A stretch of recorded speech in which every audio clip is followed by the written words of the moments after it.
Hello friends, स्वागत है आपनु मारा रसोडाना काठियावाड़ी स्वादमां। हूँ भावनाबेन राठोड। आज आपणे बनावीशुं एकदम पोचा रूह जेवा मोढामां मूकता ज ओगળી જાય એવા ભાવનગરી ગાંઠિયા। तो फ्रेंड्स, अहींया तमे जोई शको छो के हाथ अडता तूटी जाए ने एवा आपणा गांठिया तैयार थयेला छे। आगळ बधी नानी नानी टिप्स तमने हूँ जणावती रहीश। अने हाँ फ्रेंड्स, तमारी पासे जो मशीन के जारो ना होय ने तो पण तमे आ भावनगरी गांठिया परफेक्ट ज बनावी शकशो। आ गांठिया में मशीन के झारा वगर बनावेला छे। अहींया तमने कोई पण जातनो डिफरन्स नहीं देखाय। झारा वगर के मशीन वगर पण एकदम सॉफ्ट गांठिया तैयार थाय छे, तमे जोई शको छो। तो विडियो बिल्कुल स्कीप कर्या वगर जोजो। विडियो पसंद आवे तो विडियो ने लाइक, शेर और सब्सक्राइब करी पासे रहेलू बेल प्रेस करो, जेथी आवनारा नवा विडियो सौथी पहेला आपने मळे। तो चालो बनावीए फरसाणनी दुकान जेवा उपरथी क्रिस्पी और अंदरथी सॉफ्ट एवा भावनगरी गांठिया।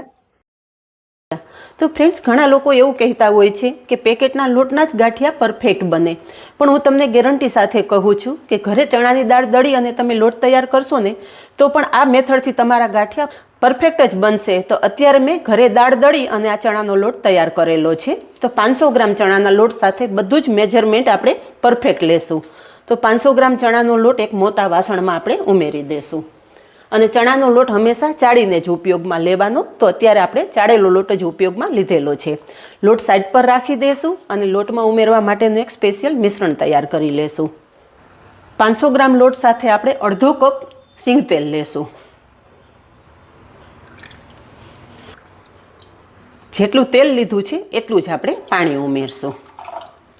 તેલ અને પાણી સાથે અડધી ચમચી ગાંઠિયાના સોડા ઉમેરશું। ફ્રેન્ડ, હમણાં થોડા દિવસ પહેલાં જ મેં मेथीवाड़ा माखणिया गांठियानी रेसिपी मूकेली छे। तो बॉम्बेथी एक बेने कमेंट करेली कि अमारे बॉम्बेमां गांठियाना सोडा नथी मळता। गांठियाना सोडा आ रीते सोडा एस तरीके आवे छे।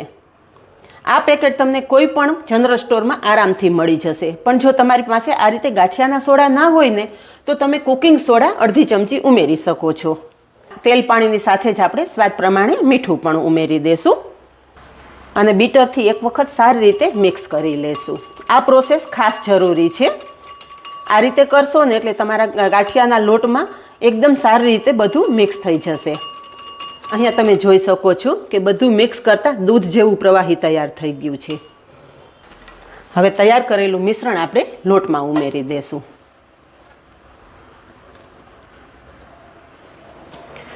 लोट साथे मिश्रण उमेरी दीधा पछी एक चमची अजमो हाथेथी चोळीने उमेरी देशुं। गांठियामां अजमानो स्वाद बहु सरस आवे छे अने पचवामां पण हळवा रहे एटले अजमो खास उमेरवानो। अने अर्धी चमची मरी पाउडर उमेरशुं, अर्धी चमची हींग उमेरशुं। बधुं ज हाथेथी सारी रीते मिक्स करी लेशुं। लोटना एक एक कणमां लोट अने सोडानुं मिश्रण मिक्स थई जवुं जोईए। घणा लोकोनी एवी मूंझवण होय छे के मशीन नथी के जारो नथी तो पछी आ गांठिया घरे कई रीते बनावा। तो आजे तमने हूँ एक ट्रीक बतावीश के मशीन के जारा वगर पण तमे आ गांठिया घरे आरामथी बनावी शकशो। तो अहींया तमे जुओ के लोट तेल पाणीनुं मिश्रण लोट साथे एकदम सरस मिक्स थई गयुं छे। हवे थोडुं थोडुं पाणी लेता आपणे लोट बांधशुं। चणाना लोट साथे क्यारेय पण एकी साथे पाणी नहीं उमेरी देवानुं। थोड़ुं थोड़ुं पाणी उमेरवानुं अने लोट मिक्स करतुं रहेवानुं। अहींया गांठियानो लोट बांधी लीधो छे अने आ रीते थोड़ो कठण राखवानो। हवे गांठिया बनावा टाइमे एक लूई लई लेवानी अने बीजो लोट आपणे साइड पर राखी देवानो। अहींया तमे बने लोटनो कलर जोई शको छो के डार्क छे, पण आपणे थोड़ुं पाणी लई अने लोटने सारी रीते केलवी लेवानो छे। गांठिया बनावा टाइमे आ प्रोसेस खास जरूरी है। आ रीते तमे बनावशो ने एटले गांठिया तमारा एकदम पोचा दांत वगरना माणस पण खाई सके ने एटला सरस तैयार थशे। अने आ रीते करशो ने एटले लोटमां थोड़ी चीकाश पण आवी जशे, जेथी गांठिया झारामां पाडवा टाइमे तमने बिल्कुल प्रॉब्लेम नहीं थाय। अहींया तमे जोई शको छो बने कलरनो डिफरन्स तमे जोई शको छो के आ लोट थोड़ो केलववाथी लोट लाइट थई गयो छे अने आ लोट थोड़ो डार्क छे। हवे गांठिया बनावी लईए। गांठिया बनावा माटे गैस पर तेल गरम करवा मूकी दीधुं छे। गांठियामां तेलनुं टेम्परेचर खास महत्वनुं छे। तेल गरम थाय एटले थोड़ो लोट उमेरी अने चेक करी लेवानो। अहींया तमे जुओ के लोट तरत ज ऊपर नथी आवतो। तेलनुं टेम्परेचर आ रीते होवुं जोईए। जो वधारे तेल गरम थई गयुं हशे ने तो तमारा गांठिया તળાઈ તો જશે, ઉપરથી લાલ થઈ જશે અને અંદરથી કાચા રહેશે અને ઠંડા થયા પછી ગાંઠિયા એકદમ પોચા પડી જશે. એટલે ગાંઠિયા એવા ને એવા સરસ ક્રિસ્પી રહે ને એ માટે તેલનું ટેમ્પરેચર ખાસ જોવાનું. તો અહીંયા તમે જુઓ કે લોટ તરત જ ઉપર નથી આવતો, આ રીતે લોટ છે. હવે આપણે આ લોટ બહાર કાઢી લેશું અને ગાંઠિયા બનાવી લેશું. ગાંઠિયા બનાવવા માટે તેલ એક વખત ગરમ થઈ જાય ને એટલે ગેસની ફ્લેમ ધીમી કરી દેવાની, જેથી ગાંઠિયા પાડવા ટાઈમે હાથમાં બિલકુલ વરાળ ના લાગે. તો અહીંયા મારી પાસે ભાવનગરી ગાંઠિયાનો જારો છે. એ જારો આ રીતે કડાઈ પર આપણે સેટ કરી દેવાનો. જે આગળના હૂંક હોય છે ને એ કડાઈના કાંઠા ઉપર આ રીતે ફિટ કરી દેવાના અને ગાંઠિયા એકદમ સેફલી પાડવાના. જો તમને પહેલી વખત ગાંઠિયા બનાવતા હોય ને તો કડાઈને ઝાલવા માટે કોઈ એક વ્યક્તિને રાખવાની અને પછી ગાંઠિયા બનાવવાના. હવે હાથ પાણીવાળો કરી લેવાનો અને લોટનો લુવો આપણે ઝારા પર લઈ લેવાનો. લોટનો લુવો ઝારા પર લઈ અને હથેળીના પાછળના ભાગથી થોડું પ્રેશર દેવાનું અને ગાંઠિયા પાડી લેવાના. આ રીતે કરશો ને એટલે તમારા ગાંઠિયા એક સરખા તેલમાં પડશે.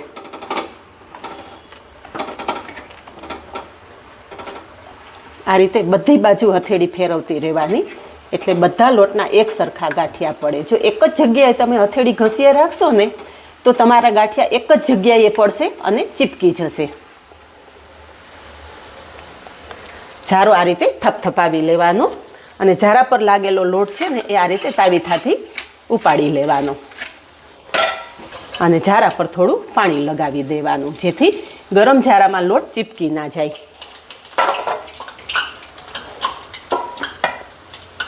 જારામાં આપણે ગાંઠિયા કડાઈમાં પાડી લીધા પછી તરત જ નથી પલટાવાના. આ રીતે થોડા તળાઈને એટલે હળવા હાથે આ રીતે ઉપર નીચે કરી લેવાના.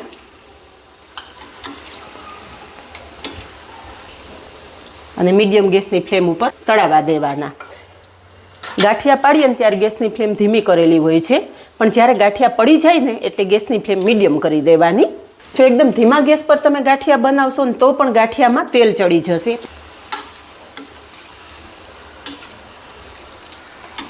હવે અહીંયા ગાંઠિયા તળાઈ ગયાની નિશાની કે બબલ્સ એકદમ ઓછા થઈ જાય એટલે ગાંઠિયા આપણે કડાઈમાંથી કાઢી લેશું. તમે ગાંઠિયાનો અવાજ સાંભળી શકો છો કે કેટલા સરસ ક્રિસ્પી થયા છે.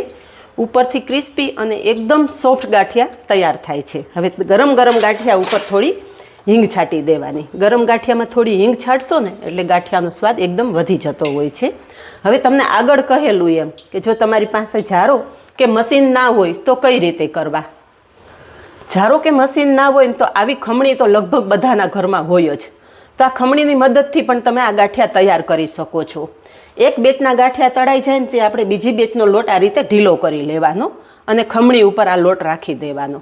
હવે ખમણીનો આપણે આ રીતે આગળ લઈ અને ગાંઠિયા પાડવાના છે, પણ આ ગાંઠિયા સેફલી પાડવાના. ખમણી હાથમાંથી છટકીને તેલ પણ ના પડે ને એ વાતનું પણ ખાસ ધ્યાન રાખવાનું.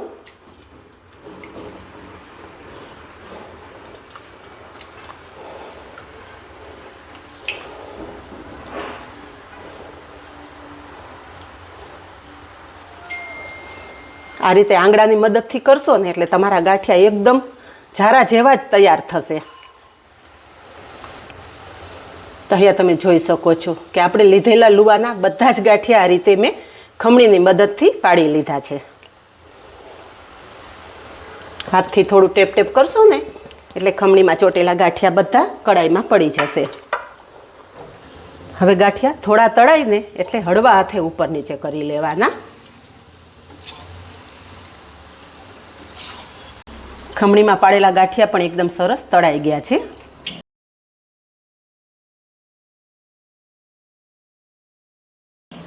એ ગાંઠિયા પણ આપણે પ્લેટમાં લઈ લેશું અને ગાંઠિયા પર થોડી હિંગ છાંટી દેશું. અહીંયા તમને બંને ગાંઠિયાનો ડિફરન્સ બતાવી દઉં છું. તમે જોઈ શકો છો કે ખમણીના ગાંઠિયામાં અને જારાના ગાંઠિયામાં કોઈ જાતનો ફરક નથી. જારાના ગાંઠિયા જે રીતે આ પડે છે ને એ જ રીતે તમે ખમણીમાં બનાવેલા ગાંઠિયા પણ તૈયાર કરી શકો છો અને એકદમ મસ્ત તૈયાર થાય છે. તો આજે તમારો એ પ્રશ્ન પણ સોલ્વ કરી દીધો કે તમારી પાસે મશીન નથી કે જારો નથી તો પણ તમે આ રીતે પરફેક્ટ ગાંઠિયા ઘરે બનાવી શકો છો. બાકી બચેલા લોટમાંથી પણ હું ગાંઠિયા બનાવી લઉં છું. અહીંયા બધા જ ગાંઠિયા તૈયાર થઈ ગયા છે અને ગાંઠિયા સાથે ખાવા માટે મરચાં પણ તળી લીધા છે. તળેલા મરચાં પ્લેટમાં લઈ અને ઉપર મીઠું છાંટી દઈશું. તમે જુઓ કે માત્ર 500 ગ્રામ લોટમાંથી 800 થી 850 ગ્રામ જેટલા આ ગાંઠિયા તૈયાર થાય છે. અને ગાંઠિયા કેટલા સોફ્ટ થયા છે એ પણ તમને બતાવી દઉં કે માત્ર હાથ થોડો અડતા જ આ ગાંઠિયા એકદમ તૂટી જાય છે અને ખાવામાં એકદમ સોફ્ટ ગાંઠિયા તૈયાર થાય છે. ગાંઠિયા સર્વ કરશું. સાથે તળેલા મરચાં પણ સર્વ કરી દઈએ. તો તૈયાર છે પરફેક્ટ માપ અને બધી જ ટીપ્સ સાથે ભાવનગરી ગાંઠિયા. આ જ રીતે બનાવો અને કમેન્ટમાં જણાવો કે નાની નાની બધી ટિપ્સ સાથે બનેલા ગાંઠિયાની રેસીપી કેવી લાગી. આજે બસ આટલું જ. મળીએ નેક્સ્ટ વિડીયોમાં. ત્યાં સુધી બાય. Thank you.